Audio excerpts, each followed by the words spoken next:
game, I'm not gonna lie, I'm gonna lose a lot of confidence in this, in a lot of stuff. That's all can we say. If we lose this game, I'm gonna lose a lot of confidence in a lot of people. All right.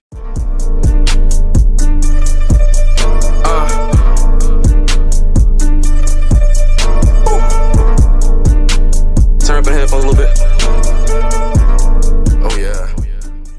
The Jacksonville Jaguars versus the Miami Dolphins, the only primetime game that we have of the season, is coming up on Thursday. Now, Miami Dolphins coming in at 0-2. This is a must-win game. Period. If you're hoping for our success of the season, if you're hoping we make the playoffs, this is a must-win. Okay? It's not a must-win, but to me it is. Okay? The Jacksonville Jaguars, the Miami Dolphins. Now we just coming fresh off a loss to the Buffalo Bills, and just a terrible loss we took right there. You know what I'm saying? It's a game we could have won. We competed in. We played great. Okay, for the most part, we could continue the game plan. If we could continue to play that way, we could definitely win this game. Now, let's get into what a couple of situations that's going on. Byron Jones is probably not playing. That's just a fact. I hate to tell you guys, he's probably not playing. And you probably already know this, but hurt his groin. Didn't practice today. Wouldn't have practiced if we had practice yesterday. Byron Jones is probably not playing. However, that is no reason to lose hope because we're not going up against John Brown and Stephon Diggs, which is a really good receiving core. I'm not going to disrespect Jags receiving core, but they have DJ Chark, and then they have Chris Conley and I don't think they have Marquise Lee no more. I think it's Keaton Cole, right? They have some decent receivers, but DJ Chark's really the guy you got to worry about. And then the other cornerback, DJ Chark's the guy you have to worry about. And then Cole and Chris Conley, they're nothing but, average or below average. They're not gonna go crazy. You know what I'm saying? They're not too hard of a matchup, I feel like, for Nick Needham and Noah. I hope not. Now, what I'm looking for in this game is I just want to see hopefully we can get some pass rush on the quarterback. Now, I knew coming to the season we probably didn't have a pass rusher. I held out a little bit of hope for Shaq Lawson. I still do. If there's a guy that's on this D-line that's going to be able to get to the quarterback, that's going to be able to make it to where we could possibly, win more games or have better defense, it's going to have to be Shaq Lawson. All right? I kind of already knew the rest of our line wasn't that good at pass rushing. But Shaq Lawson, he never really got the opportunity, so when he did get the opportunities last year with the Bills, he took advantage of them. So I was thinking maybe Shaq Lawson could take that next step. That's really our only hope of getting pressure. Other than looking outside of our roster and trying to find somebody, trying to trade for somebody, or try to sign somebody. The only hope we have on our active roster really is Shaq Lawson. Because that's the only guy that we that could maybe take that next step. I don't see anybody else on that line taking that next step. We got some good DTs. They're not going to be rushing the passer like that, though. We have Kyle Van Noy. I don't think he was brought over here to rush the passer. If he was, he needs to do a better job. He's making a lot of money. But yeah, I'm gonna be looking for Shaq Lawson and seeing if it's any hope that he can get to the quarterback. And that's gonna be a big thing for us in this game, is getting to the quarterback. It's gonna be a reoccurring factor this year. If we cannot get to the quarterback, we're going to have a bad time. Now, here's the thing. Nick Needham played awful last game. But he also played awful at the beginning of last season, and he settled down, and he actually ended up not being that bad. The second half of last game, I don't know if he didn't play that bad or they just realized that Noah's man was open every time, but they didn't really throw it to Nick Needham way in the second half as they did in the first half. So I'm thinking maybe he settled down a little bit. He was maybe nervous or whatever. By the way, just a fun fact, Nick Needham's mom did block me on Twitter. I don't know why. I mean, I did send out a tweet saying that Nick Needham need to play better. Well, I didn't say he need to play better. I said, what did I say? Nick Needham needs to, I don't know. I'll probably put it on the screen so you guys can read what I said. I said if he played his regular bad self instead of like the worst player in the league, we would have a chance of winning. And then I looked and Nick Needham's mom had blocked me. I don't know. I guess she looks up her son's name on Twitter. I'm sorry, Miss Needham. I'm sorry, Nick. Listen, I get in my feelings sometimes. It's just my fault, Forgive me. Anyways, it's a new game and I feel good about Nick Needham. You know what I'm saying? It's not like we're asking him to guard the greatest receiver in the world. I'm pretty positive Xavier Howard's going to be guarding Chark. He better be at least. That's not debatable. That's not negotiable. He better be guarding Chark. Last game, what we did with the cornerbacks made no sense. Our cornerback 1 got hurt. Our cornerback 1 got hurt. We moved the cornerback 3 to cornerback 1 instead of putting the cornerback 2 on on receiver 1. Let me reset it because I said it wrong. Our cornerback 1 got hurt. We moved our cornerback 3 to cornerback 1 instead of just moving our cornerback 2 to cornerback 1. It made no sense.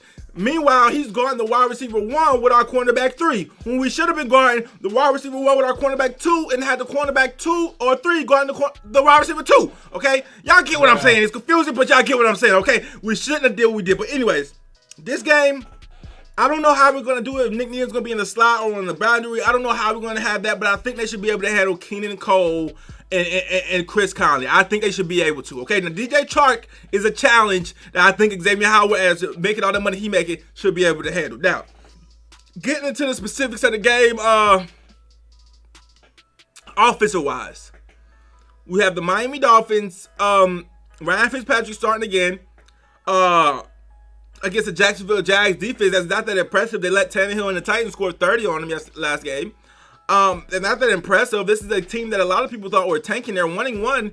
They're actually fighting. They're having a pretty good season right now. A lot of people thought they were tanking when they traded Leonard Fournette, but they got James Robinson, and somehow he's playing amazing. You know what I'm saying? He got over 100 yards last game.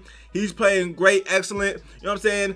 And then they have Gardner Minshew, who is just insane. You know what I'm saying? It's one of those situations where they kind of got Gardner Minshew so late to the point where, like, they don't even low-key have to tank for a quarterback. You know, usually when a team has a rebuild, they have to go get their quarterback of the future. They somehow might have found it in Gardner Minshew, who wasn't even drafted earlier or anything. Now, I don't know if anybody even thought, like, we didn't know who he was, you know, until last year, and he came on the scene, and now he's like, he got his own slogan, Minshew Mania. He got a mustache, a signature mustache. It's like Gardner Minshew is looking good, but it's like one of the things you don't know if you could trust it. It's like Nick Mullins when he had that run that one time.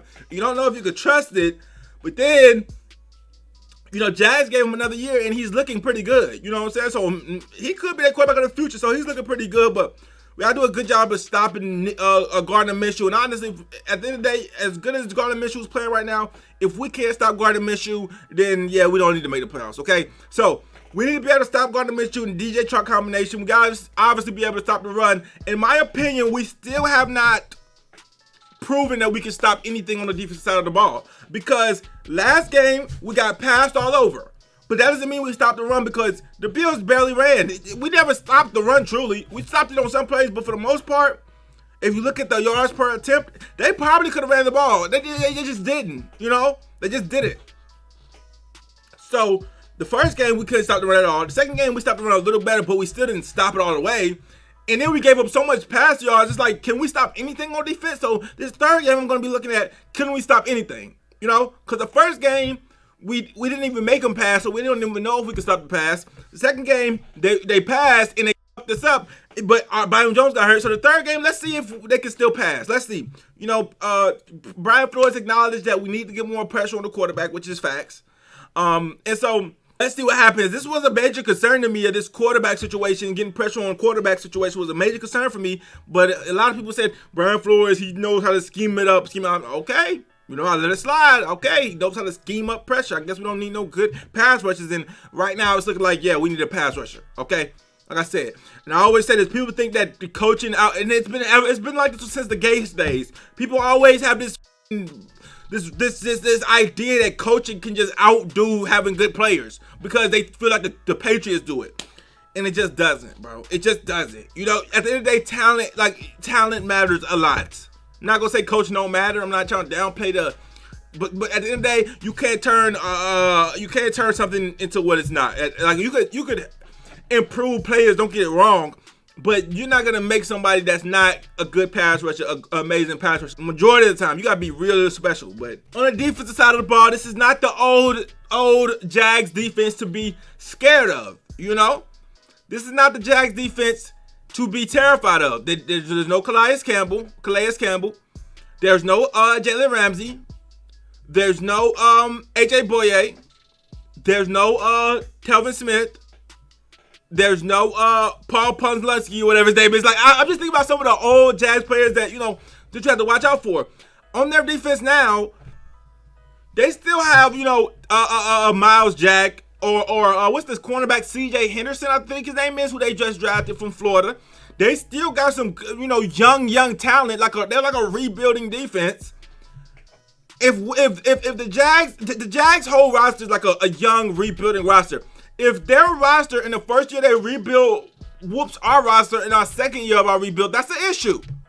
So they got like a young rebuild. They don't have no vet. I don't know any. They got Josh Allen. I don't know if I mentioned Josh Allen, obviously the third overall draft pick a couple years ago. They got some talent, some young talent, but that shouldn't like they shouldn't be able to stop us. We have players in their prime. I'm not sure if the Miles Jack is in his prime, but I'm not sure outside of Miles Jack that they have other defensive players that's in their prime that's like really good. You know, I'm looking at C.J. Henderson. He's young. Josh Allen coming into himself. He's still young. Miles Jack's probably in his prime, but we have multiple players. Like a lot of people say we're rebuilding. We have Jordan Howard in his prime. Matt Breida probably in his prime. We have Devontae Parker in his prime. Preston Williams still growing, but we have, like I said, we have multiple people. We have Ryan Fitzpatrick who's past prime, but you know, we have a lot of older players. This is going to be a team that we play where we have more experience than probably. So it should be no issue for us not to score on offense. Should be no issue. I like our play calling these last few weeks. I think, you know, we had some unfortunate breaks on offense. I think our offense is looking pretty swell. I'm pleasantly surprised with Chan Gailey so far. On the defensive side of the ball, I'm not gonna lie, I don't watch a lot of Jags. I know Gardner Minshew is pretty decent. DJ Chalk's a beast.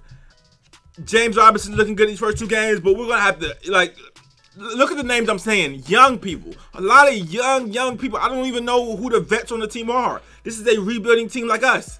You know what I'm saying? But we're farther along in our rebuild, so we should definitely be able to beat them. All right, that's just a fact. Will this be the game we see Tua? Maybe. I wouldn't count my money. I wouldn't put money on it, but maybe. Who knows? Final score prediction, because this video is getting a little long. Final score prediction. Dolphins 30. Jags 21. You know what I'm saying? They're going to score one cheap touchdown because the refs trying to keep it close, but we should be able to beat this team. No rebuilding excuses, none of that. No, we're rebuilding because this team is younger than us. This team is not, they're not in no competing mode right now. So it's no excuses. This is a very winnable game. You could argue that the first two games we were supposed to win. This is a very winnable game. I haven't even checked to see if we were the favorites. Actually, let me check that right now. So we come in as 3-point underdogs versus a team that is rebuilding, that has rebuilt more than us right now. You know what I'm saying? They're like us last year type of talent. They got more talent than we did last year. But the simple fact of the matter is they don't have that many, you know, Pro Bowlers on the roster. I don't see what's the issue with us winning this game. I don't even know how we're underdogs. That just shows the lack of respect that they have for the Miami Dolphins. And maybe I'm just a fan. Maybe my head's just, you know, I'm delusional. I don't fucking know.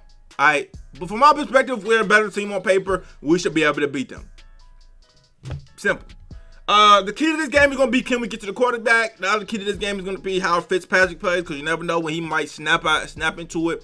C.J. Henderson is a rookie, right? He should not be able to hold Devontae Parker or really Preston, but definitely not Devontae. So give me the comments what you guys think about the video, man. What you guys think about what's going to happen in the game. Like, comment, subscribe. If we lose this game, I'm not going to lie, I'm going to lose a lot of confidence in this, in a lot of stuff. That's all can we say. If we lose this game, I'm going to lose a lot of confidence in a lot of people. All right? Get the comments, let me know what you guys think. Like, comment, subscribe, roll the 9. Take care, anyways. Guys, I'm out.